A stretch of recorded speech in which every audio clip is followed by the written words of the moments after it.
Hey, I'm Kevin, one half of the Dark Windows podcast. Join myself and my co-host Kevin every week when we bring you an episode ranging anywhere from aliens to war crimes, cryptids to history, and some of the craziest monsters on 2 and 4 legs.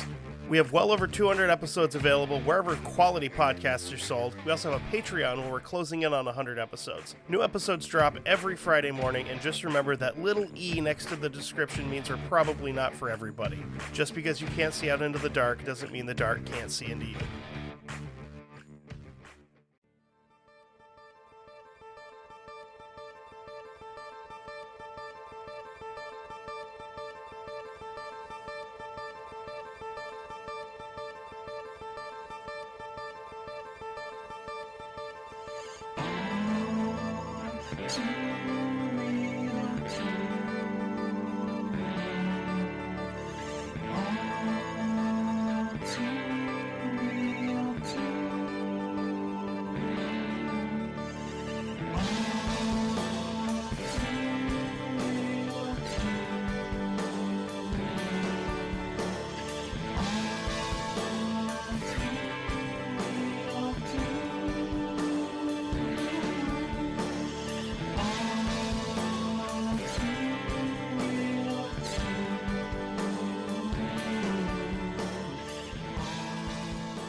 Okay, everybody, welcome to the latest episode of All2ReelToo.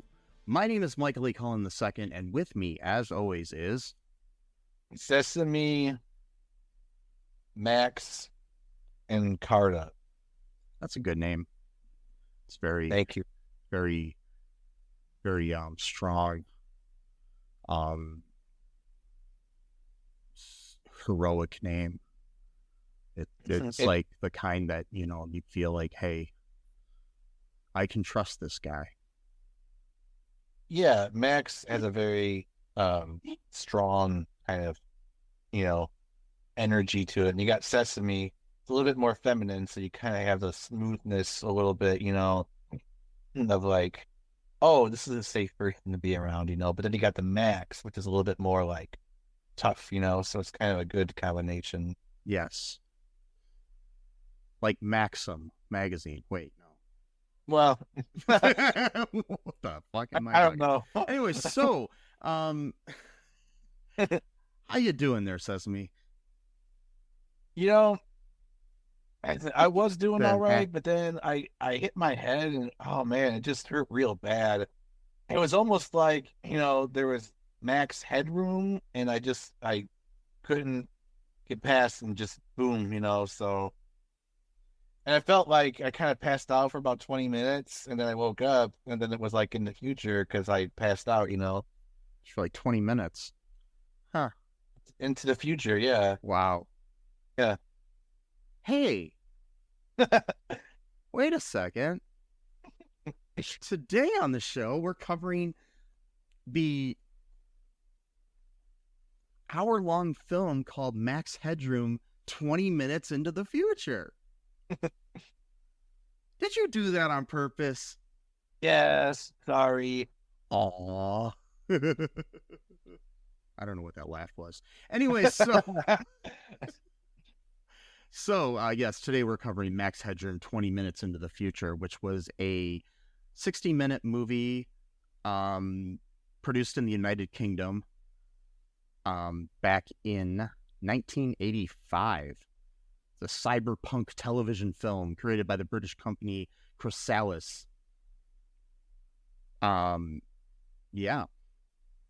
Channel 4 over there, which is one of their big networks. God. Yeah. It's like they got like the BBC and Channel 4 and then a couple other thingamabobbers over there. Like we've got ABC and CBS and whatnot. Yep. Speaking of which, the show spun off into a TV series that was made for America, for the American Broadcasting Corporation, for ABC. A couple of years after this was out, and the pilot of that is basically this movie reshot with different actors in most of the parts, except for there's like two holdover actors, Amanda Pays and Matt Frewer, who plays Matt Frewer plays Edison Carter and Max Headroom. And then Theora Jones is played by Amanda Pays. And those are the only two actors that crossed over to the TV series. TV series included people like Christopher Young and Jeffrey Tambor. Oh wow! They like recast a lot of the British, because everybody in this movie was British except for Matt Frewer, basically. Yeah. So yeah, he's a Canadian American actor, which you probably know from like Honey, I Shrunk the Kids, and he was in the TV show Timeless for a little bit.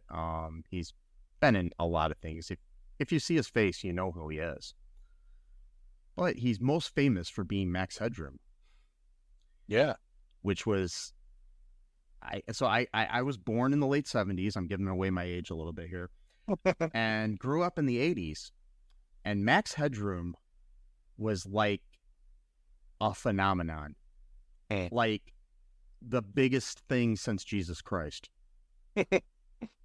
Maybe not that big, but pretty close. So it was.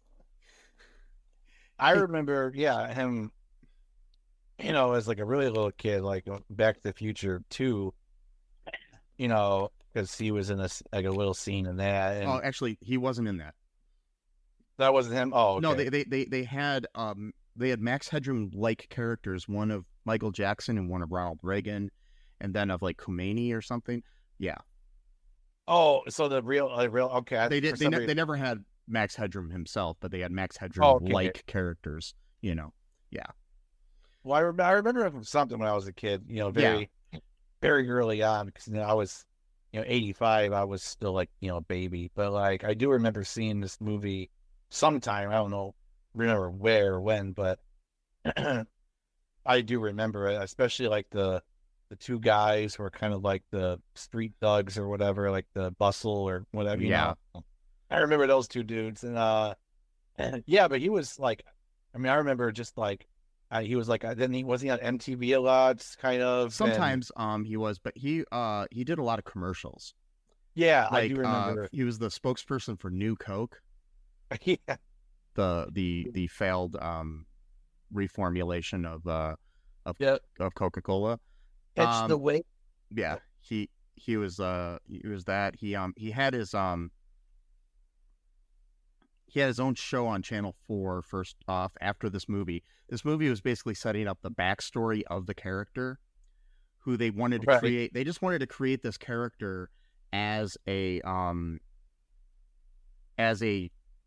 like VJ sort of host music videos. That was their initial concept.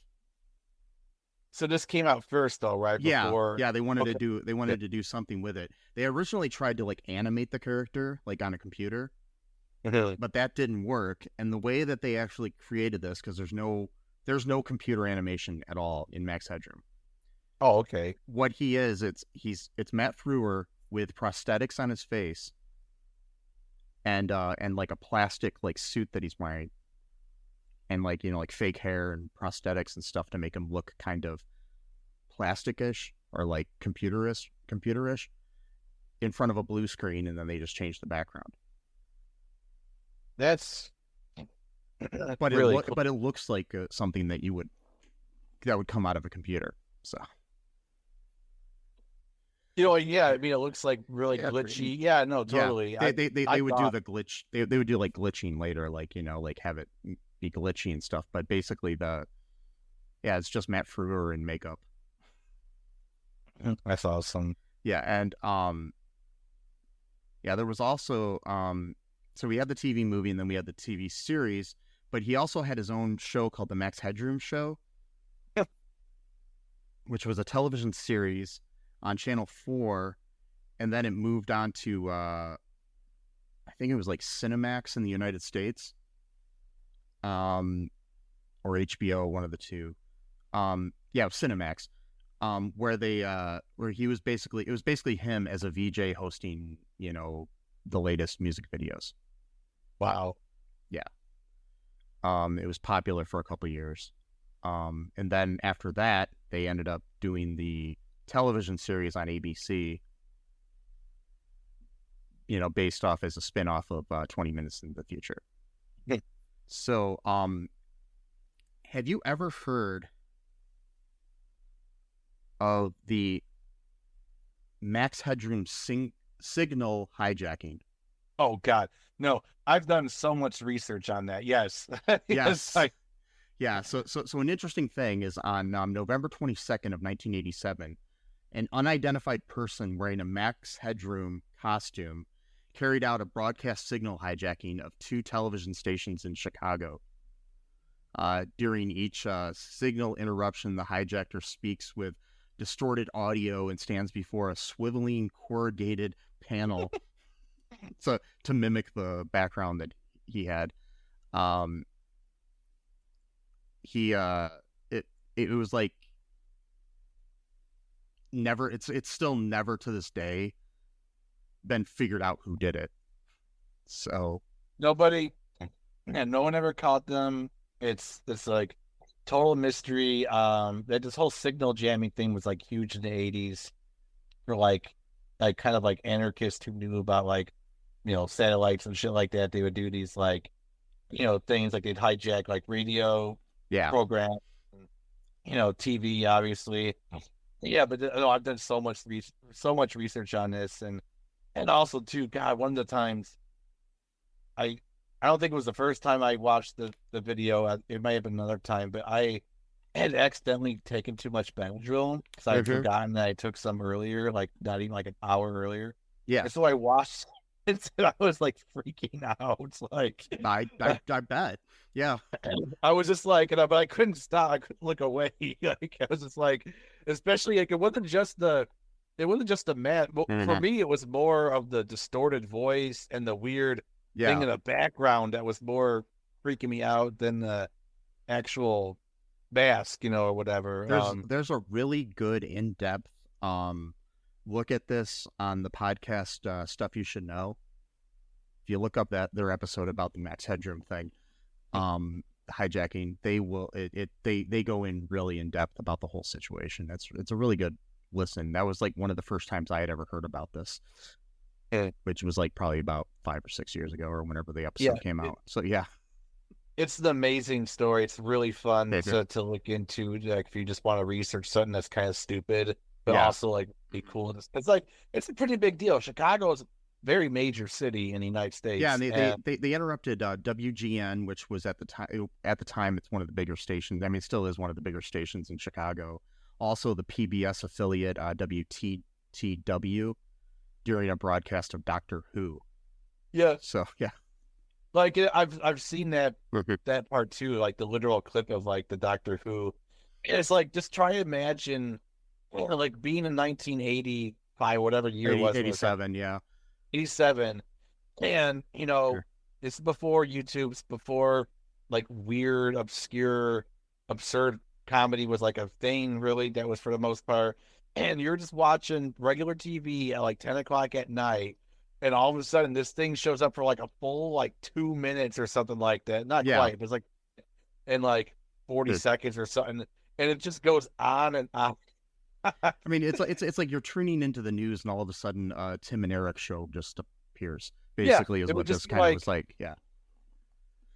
But it's so like, but it's it's just one of those stories I've read a lot about too, like on Reddit and stuff, where people have like had theories about they might have an idea of who it could have been, like because apparently there was like this group of people that used to live like all like an apartment together, but they were all like these signal jammer type anarchist type people, and like somehow this other group of like people and like his brother would like tag along, and he was like autistic, and like because like some of the phrases that like this guy in the mask would say like were really similar to like what this guy would say, because like this guy would always say like oh before he would like say like go into something like, and I think at one point the guy kept saying like oh so it's kind of like a different way of like communicating, I guess, like, and this this guy was like really into like just saying really weird off the cuff things that like didn't really have like any context to like what was going on. And like in the video he's talked about like your love is fading and like catch the wave, like just kind of like really stuff that didn't really have anything to do with like it's an interesting theory. Catch the wave had to do with Max, but No, I know yeah, that, but like it was just like like it was like no like devoid of any context of what they were. Yeah, like it. Anyway, it's a whole. I mean, it could be anybody from like a hacker group in Chicago or like a former WGN employee and stuff like that. They've thought maybe a guy that got fired from WGN was doing it as a fuck you. But yeah, who knows? Yeah. But anyway, it's just there's lots of theories abound, and they're all very interesting. But yeah, so far, and there's been people who claim that, they knew that at one point, like someone's like spanking him, yeah, like a fly swatter or something, and like this guy on YouTube claimed like, oh, I knew the woman that she was part of the collective, anarchist collective. Sadly, though, she passed away in like 2009. It's like, well, can't trust someone on YouTube, like, who writes a comment, like, you know. But anyway, sorry, I know we kind of went off a little tangent here, but it's a really fun thing to look into. Yeah, if you want to, I mean, look it up on Wikipedia. They've got like actual video links to segments from it, like 34-second, and they got the whole the WGN one was 34-second intrusion, and then the WTTW one was a minute 34. Oh my God! They've got both of them right here on YouTube, on Wikipedia. So yeah, it's just amazing. So yeah, that's a little tangent there off of this. But yeah, Max Headroom was, like I said, a cultural phenomenon in the 80s. It was like he was at one time as big as like Michael Jackson in the 80s, you know? Yeah. It was like, yeah. So yeah, what is this movie about here? So it's the plot's pretty straightforward, even though a lot of stuff happens. But basically, it's like this dude, he's like a journalist for a station, I forgot the name. Was it Channel 4 in this show too? No, it's Network 23. That's right. Yeah. And he's basically like one of those like hard-hitting journalists who like gets to the bottom of things, that kind of like, he goes in the field and he faces danger, like that kind of journalist. Back in the 80s, that was kind of a big thing. Nowadays, no one really does that anymore. But yeah, I mean, back then you had like John Stossel and Geraldo Rivera and people like that on 2020 and whatnot doing these type of things. Say what you want about either one of those people in the past that, but back then they would kind of like, oh, we're gonna find out why your cereal is poisoning your kids or whatever, shit like that. So yeah, so that used to be kind of a thing. So that was his like role, and he was like getting like too close to like the truth of this thing, because apparently there was like people like spontaneously combusting as they watched like too much TV, and like what it turned out was that like they have this new technology called blip verts, which like this teenage kid made up, and it basically just sends like thousands of advertisements like into your vision like in like split second, basically. Yeah. And like some people who are like inactive, so like of course they made like fat people, because back then like the other people who were inactive were fat apparently. But whatever, so like, they showed one of them like explode because it was just like too many like signals all in one, one thing or whatever. And so like the people at like the board, like all the TV stations, like, for this particular station, like half of them wanted to kind of just get ahead of the scandal right away and just kind of admit to it, and the other half wanted to cover it up. So then there was like a whole conspiracy about like who was going to win that kind of battle, And the kid ends up trying to just kill the guy by like controlling all the rooms in like this I don't know where like a warehouse, or I forgot where they were, something like that, some kind of hotel or something. Not a hotel, some kind of building where the dude was trying to get files or whatever. And so the kid was like making the elevator go up, and then like his woman on the inside was like, she was like trying to help him from her computer, and she could tell like there was someone else like fucking around basically, And so she shoot him down, the kid would shoot him up, and would just like go back and forth. Meanwhile, there's like these two guys who are kind of like paid muscle, I guess. Yeah, one of them, they're like they're basically remind me of like the human versions of Rocksteady and Bebop. Yeah, because you got the one guy, he's a little bit smarter. The other guy's kind of like the muscle, basically. Yeah. They're chasing, and like they're dressed up like your typical 80s cyberpunk villains. Yeah. Like they just, they look, like they look like you would expect them to look at that era of television. By the way, that's like one of my favorite eras of like HBO and Cinemax is these kind of shows. You don't really see that shows anymore, No. And no, we don't see dystopian future shows anymore because we're living in one. Well, I mean, just joking. I mean, like you do, but like not like this campy. No, like, I know what you mean. There's like a nostalgia thing for me about it, and yeah, things like this and Mad Max and like Roger Corman's like knockoffs of that and stuff. You had all these like cyberpunk type of things. Yeah. So basically, long story short, he eventually gets out of the building, but then the kid. And he steals one of the guy's motorcycles or moped or whatever. And then the kid does something like with one of the gates, like whatever, so like closes in on him, and then he hits his head, and it says Max Headroom. Yeah. To hit your line or whatever you call it. Yeah, it's Max Headroom 2.3 meters or something. Yeah.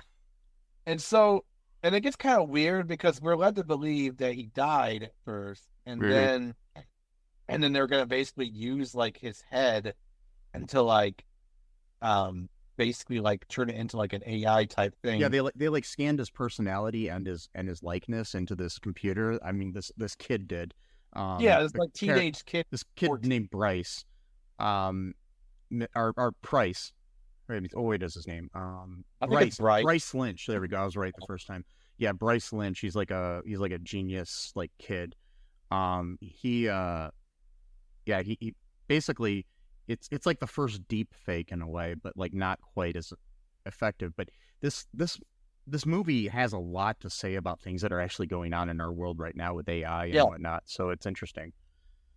So it basically creates like an artificial intelligence version of Edison Carter, who decides that his name is Max Headroom because that's the last thing he saw. So. Exactly. Yeah.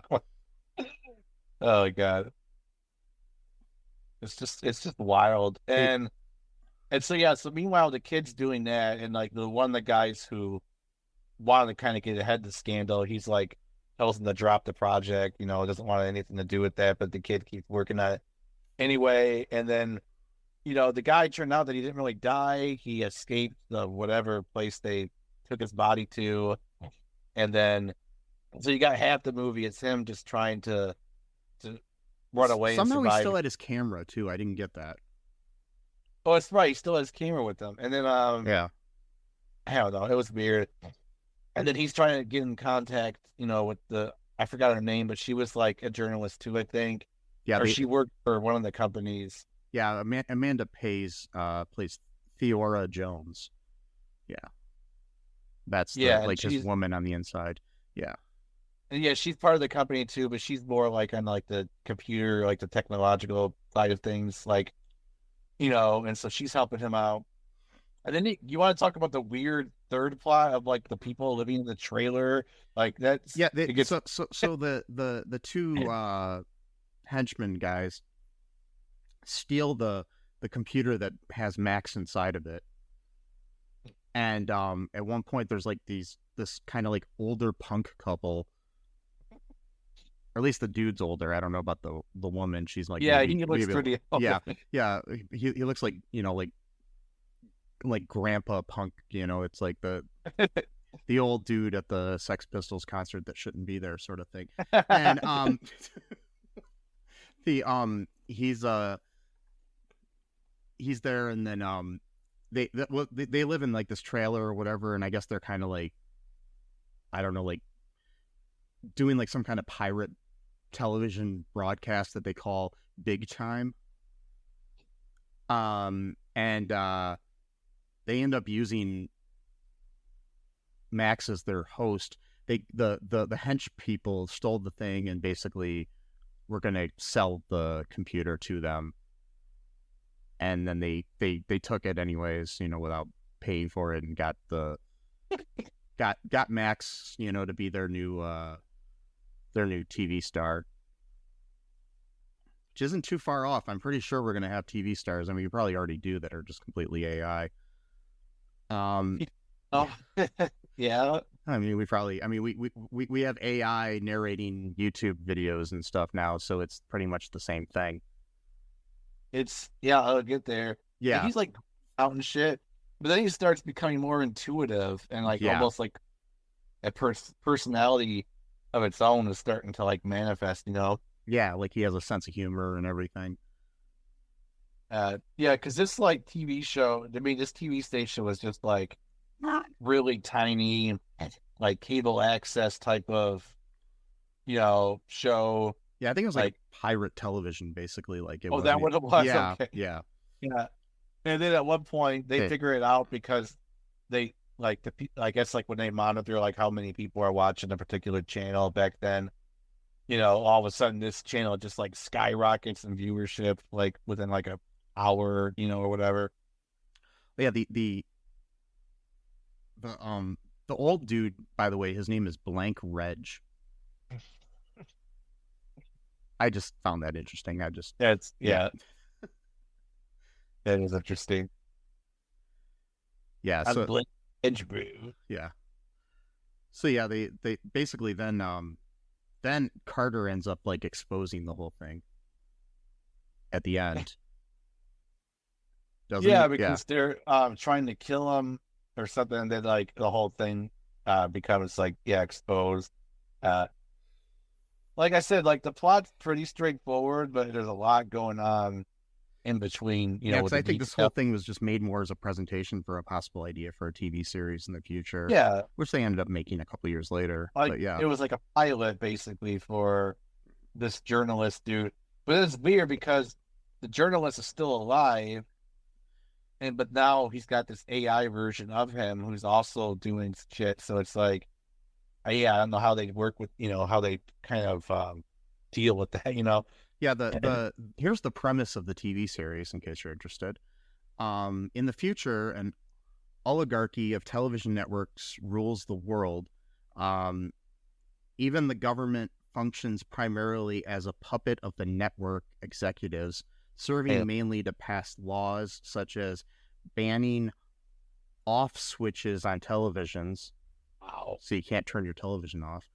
That protect and consolidate the network's power. Television technology has advanced to the point that viewers' physical movements and thoughts can be monitored through their television sets. Almost all non-television technology has been discontinued or destroyed.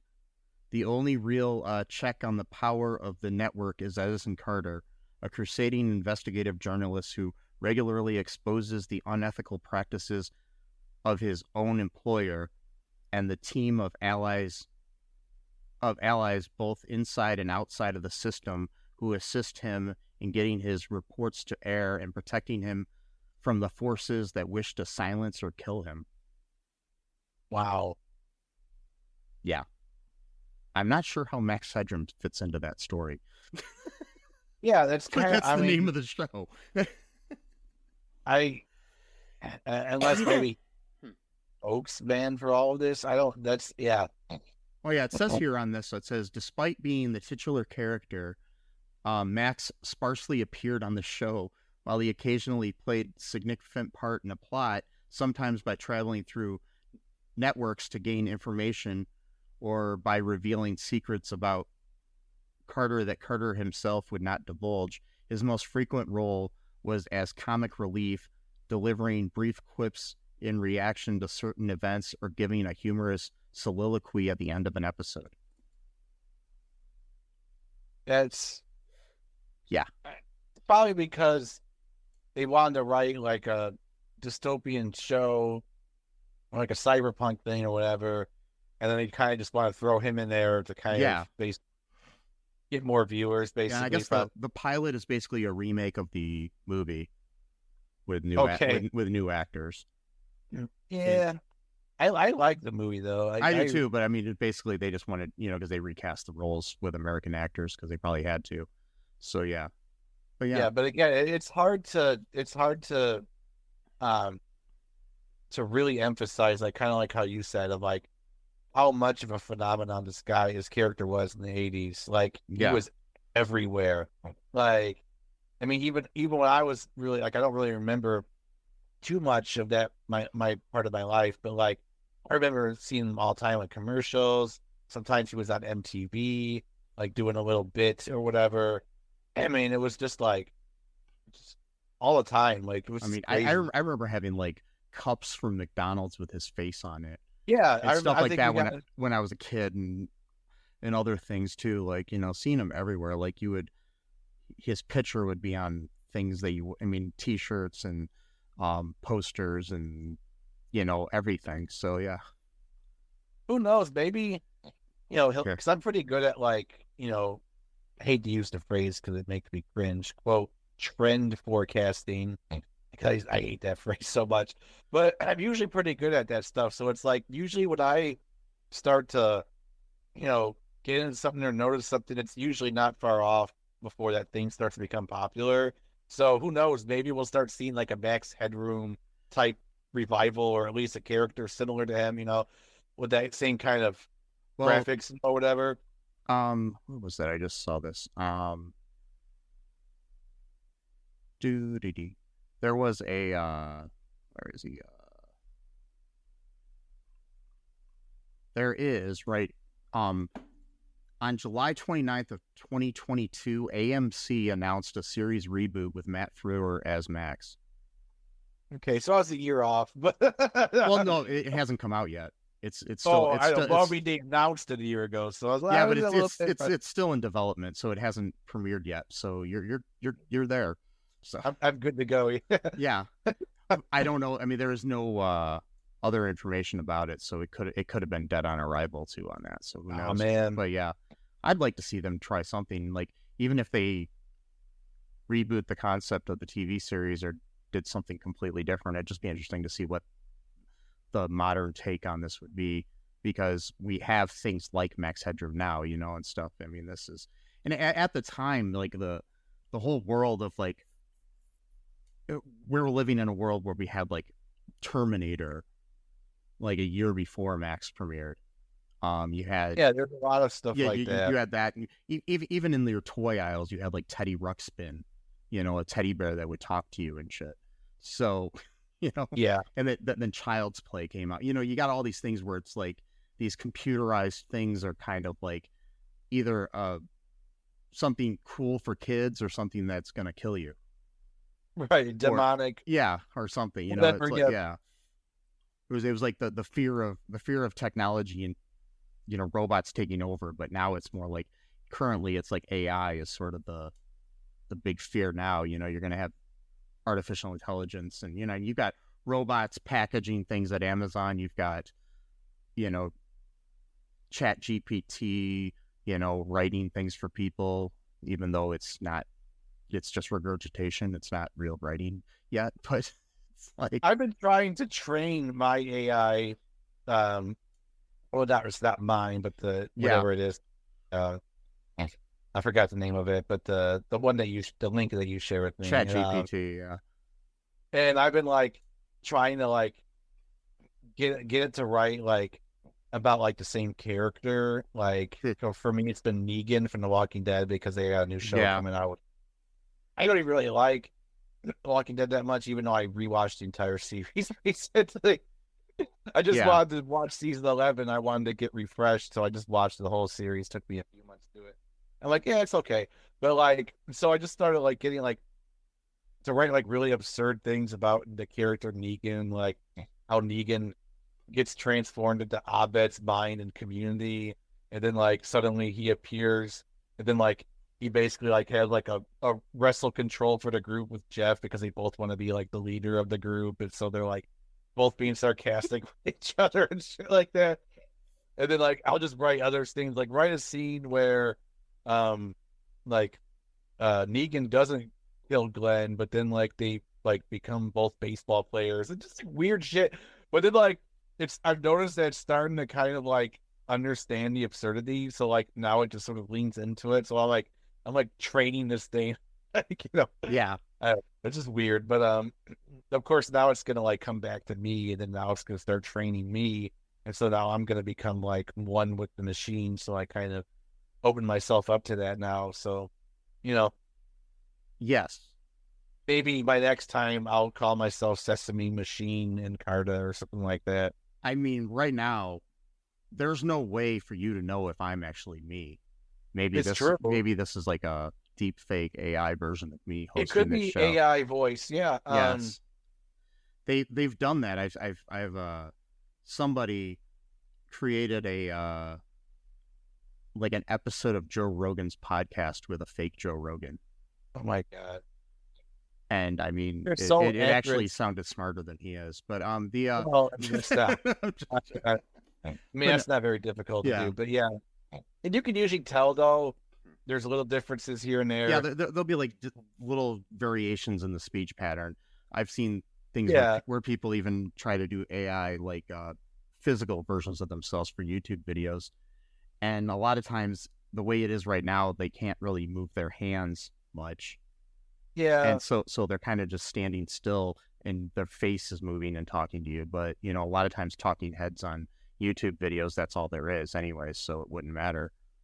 Yeah, exactly. It's just, it's but man, like in the next few years or even faster than that, but that really definitely within the next 5 years, this is gonna cause so much chaos in politics. Like it's gonna be like horrible. I mean, you don't know. Somebody's going to make a fake Trump or Biden or somebody and put them on TV, or some other politician or something of like a smaller country or something that we don't know as well, and it'll fake people, and then all of a sudden we're fighting with like a third world country that we've never heard of. Right. Yeah. And like with Trump and stuff, like, like every time he says or does something really stupid, he's just going to say, oh, it's AI. So it's like, so now... I mean, like his followers now believe anything he says, anyways, but now it's definitely going to be the case where if anyone that can be harnessed for it can be harnessed for good or bad. It's just it's just like so it's like anytime like anything bad happens, they could just say, "Oh, that was AI. It wasn't really me. It was a deep fake." I mean, he was already saying that back in 2020 during the pandemic in the summer of 20. He was saying things were deep fake. So it's like it's going to be so chaotic. It's like that Jordan Peele deep fake of Obama that they did, and this was like probably about 5 or 10 years ago.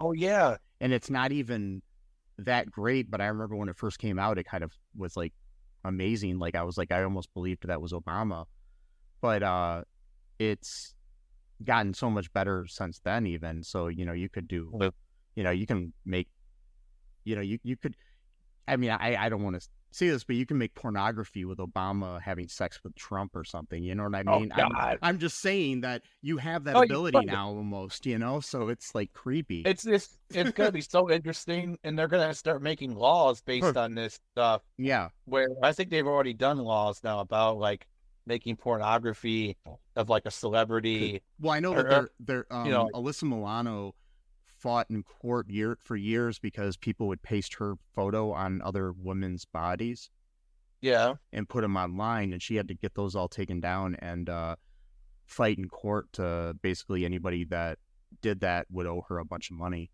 Right. Yeah. And I think it's started some precedents on that thing. So, but I mean, it's hard to say what will happen. But I mean, by the time things get into the courtroom when you're trying to do something, who knows what'll happen? I mean, because I mean, most of the time it's like they always say that the first thing you hear or see is what you believe, whether it's true or not. Yeah. So like, somebody comes out and, the first thing you hear is that, drinking Coca-Cola is going to solve COVID. If that's the first thing you hear, you're going to believe it even after everybody tells you that it's bullshit, Yeah, it's got acid, so maybe the acid played virus. Yeah, I guess that kind of makes sense. Yeah. So it's it's wild. I like how you mentioned Coca-Cola because he was. Yeah, that's why I was trying to tie it in. But yeah, it's good. Yes. I mean, I take all of my advice now. Here, my scientific advice, just letting you know that, earlier this week on Facebook, I posted how the week that we record this, I don't know when this is going to air, but the week that we record this, the air quality was really bad because of the wildfires in Canada. And I was posting something about how it's, I don't want to go out for my walk because I can barely breathe when I go outside. And somebody tried to tell me that, oh, it's probably just as bad in your house.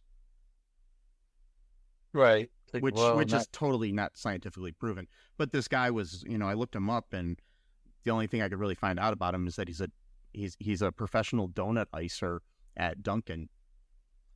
Which I'm pretty sure that, at most scientific universities, that's the highest level you can attain. After your master's degree and all that stuff, you get donut icer. You gotta do that for like 5 years as like an apprentice, Mm-hmm. and hey, I love donuts, so ice that shit up, bro. But because America runs on Dunkin' and conspiracy theories. Yes, it does. I mean, unironically, yes, it's true. Unfortunately, because everyone loves their Dunkin', and they also love conspiracy theories. So that's actually not even a joke. That's no. Sometimes, you just sit there and you're drinking your Dunkin' coffee and you're coming up with new conspiracy theories. Yep.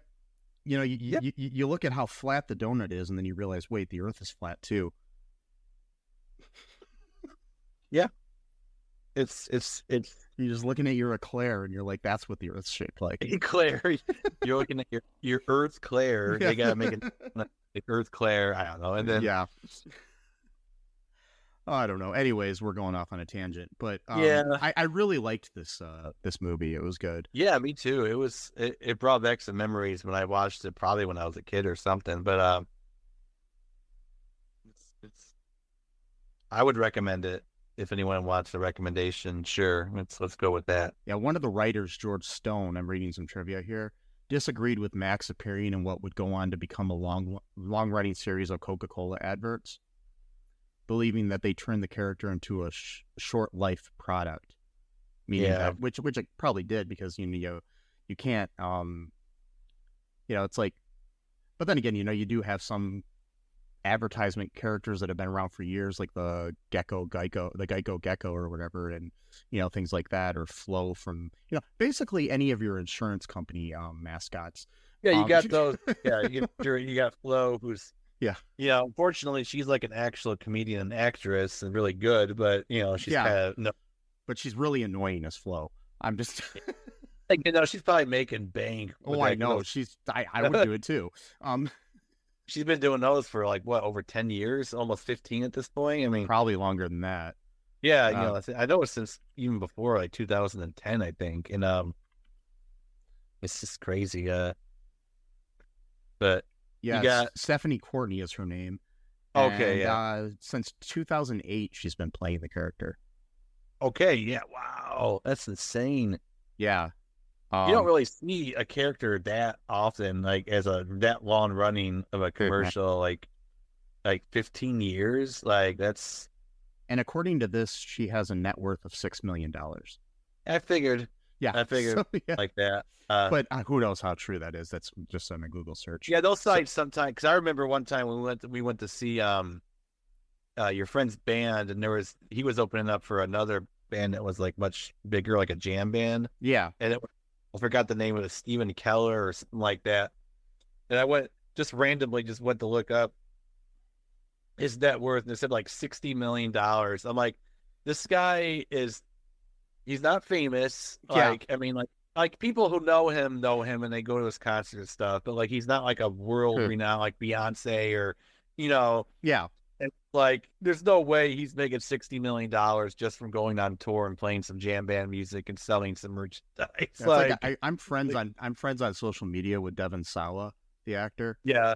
And he posted this thing from this website that said his net worth. And he's like, yeah, I'd really like to see where all that money is. Yeah, exactly. It's what? There's no way he has that much money or whatever it I was. wish. Yeah. I'm pretty sure his idle hands money have kind of been spent out.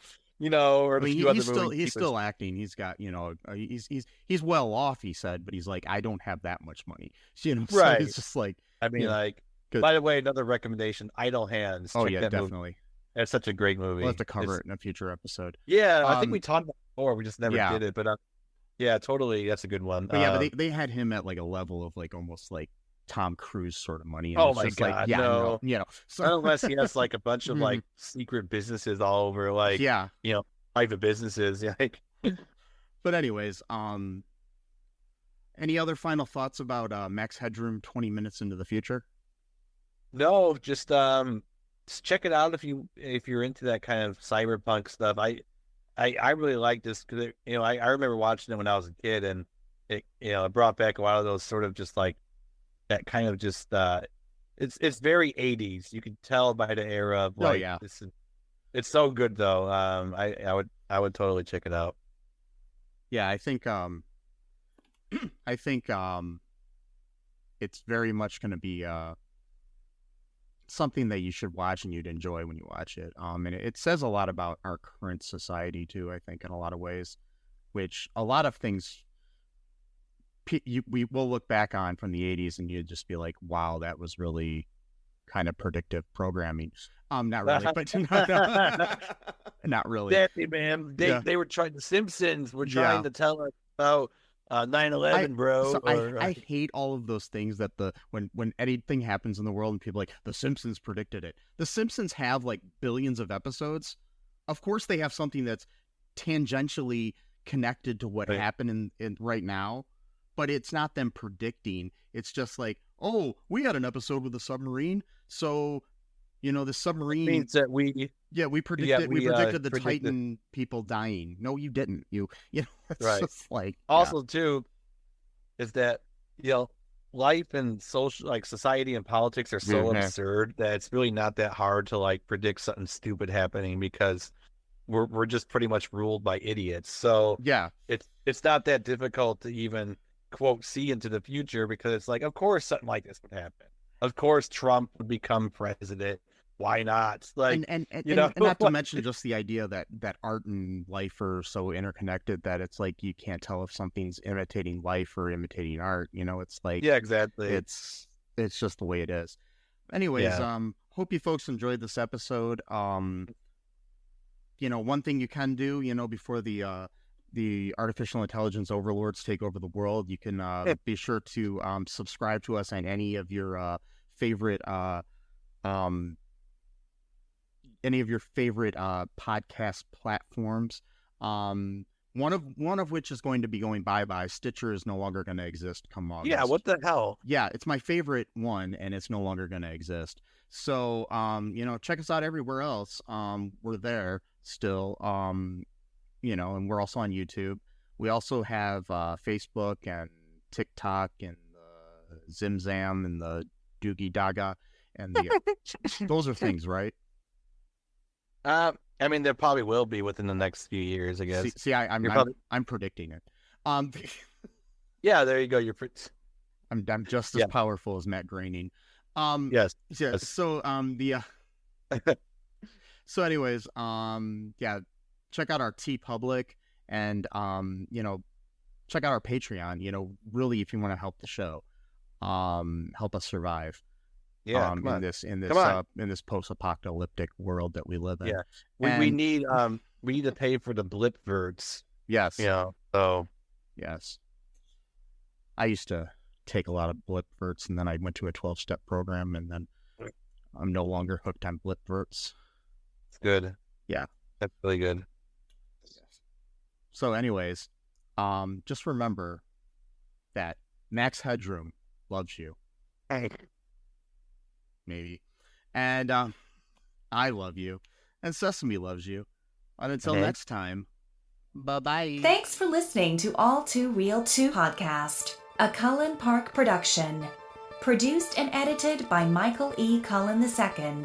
Music by Matthew Hawes. Subscribe and share the show. Visit us at cullenpark.com.